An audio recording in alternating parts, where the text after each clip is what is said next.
हमारे सनातनी धर्म ग्रंथों में मुख्यतः 7 चिरंजीवियों का वर्णन आता है। निश्चित रूप से ही उन सब में कुछ ऐसे गुण थे कि उन्हें चिरंजीवी होने का वरदान मिला और वे सभी ही शक्तिशाली भी थे। परंतु उन सभी में सबसे शक्तिशाली कौन था? आज हम इस वीडियो में उन 7 चिरंजीवियों में 3 सबसे शक्तिशाली चिरंजीवियों के बारे में जानेंगे और उन तीनों में सबसे शक्तिशाली कौन था ये जानने के लिए इस वीडियो के अंत तक बने रहें। परशुराम जी भगवान विष्णु के छठे आंशिक अवतार हैं। इनका जन्म इस मनवंतर यानी कि वैवस्वत मनवंतर के 19वें त्रेता युग में हुआ था। अपने पिता महर्षि जमदग्नि से ही उन्होंने अपना आरंभिक ज्ञान अर्जित किया। आगे चलकर स्वयं भगवान शिव ने उन्हें युद्ध कला का ज्ञान दिया था तथा दिव्य प्रक्षेपास्त्र के साथ अपना एक अति शक्तिशाली फरसा भी परशुराम जी को दे दिया था। महर्षि कश्यप के आश्रम में रहकर तथा उनकी देखरेख में परशुराम जी ने शस्त्र और अस्त्रों का अभ्यास किया था। भगवान दत्तात्रेय से भी परशुराम जी को अद्वितीय ज्ञान प्राप्त हुआ था। महाभारत काल में परशुराम जी ने गुरु द्रोणाचार्य, सूर्यपुत्र कर्ण, पितामह भीष्म, रुक्मी आदि जैसे योद्धाओं को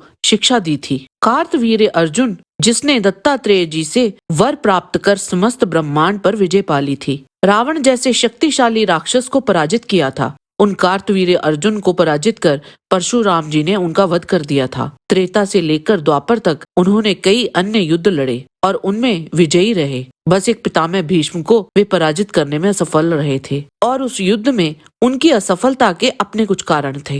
वेद व्यास, वो महर्षि जिन्होंने अर्जुन और अश्वत्थामा द्वारा चलाए गए दोनों प्रलयंकारी ब्रह्मशीर अस्त्रों को बीच हवा में रोक दिया। केवल यही नहीं, युद्ध समाप्ति के उपरांत एक दिन तो उन्होंने कौरव और पांडव पक्ष के मृत योद्धाओं को पुनः जीवित कर दिया था और वहां अंधे राजा धृतराष्ट्र को नेत्र दिए ताकि वे पुनः जीवित हुए अपने पुत्रों को देख सकें। संजय को भी दिव्य दृष्टि देने वाले वे ही थे। उन्हीं के लिए स्वयं श्री गणेश जी ने महाभारत का लेखन किया। वेद व्यास जी भगवान नारायण के ही कलावतार हैं। प्रत्येक द्वापर युग में भगवान विष्णु व्यास जी के रूप में अवतरित होकर वेदों के विभाग प्रस्तुत करते हैं। पुराणों में 18 व्यासों का उल्लेख है जो ब्रह्मा या विष्णु के अवतार कहलाते हैं और यही पुराणों के व्यवस्थापक भी हैं। महाभारत महाग्रंथ की रचना वेद व्यास जी ने ही की थी। व्यास जी की कृपा से ही कुरुवंश आगे बढ़ पाया। धृतराष्ट्र, राजा पांडु और विदुर इन्हीं की संतानें थी।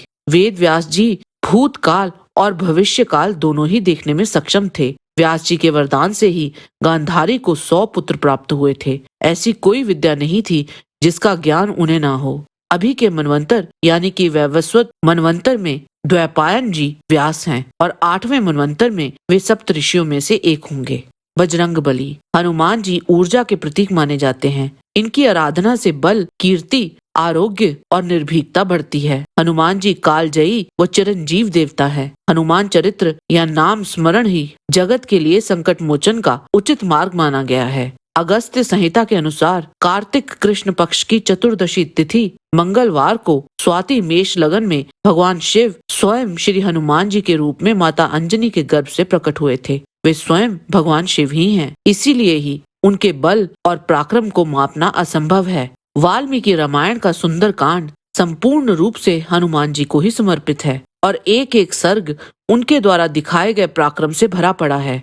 फिर चाहे अकेले लंका में जाकर रावण और उसके पुत्रों के सामने पूरी लंका को जला डालना हो या हजारों की संख्या में किंकर राक्षसों को मारना या फिर रावण के कितने ही शक्तिशाली सेनापतियों का वध करना, ये सब तो उनकी एक छोटी सी लीला थी। हनुमान जी को इतने वरदान प्राप्त थे कि ब्रह्मास्त्र से लेकर पाशुपतास्त्र जैसे अति विध्वंसकारी दिव्यास्त्र भी उनका कुछ बिगाड़ नहीं सकते थे। रावण ने अपने सेवकों के समक्ष यह स्वयं स्वीकारा था कि जितने भी बड़े बड़े पराक्रमी योद्धा एवं वानर हैं, उनमें ना तो ऐसा भयंकर वेग है, ना ऐसा तेज है और ना ही ऐसा पराक्रम है और उनमें से किसी में भी ऐसी बुद्धि भी नहीं है। उत्तरकांड सर्ग 35 में प्रभु श्री राम महर्षि अगस्त्य जी से कहते हैं, यद्यपि बाली और रावण में अतुल बल था, तथापि मेरी समझ में ये दोनों ही हनुमान जी के समान न थे। शौर्य, चातुर्य, बल और विक्रम, इन सब गुणों के तो हनुमान जी आश्रय स्थल है। यह वीर तो सीता की खोज में 100 योजन चौड़ा समुद्र लाग गए थे।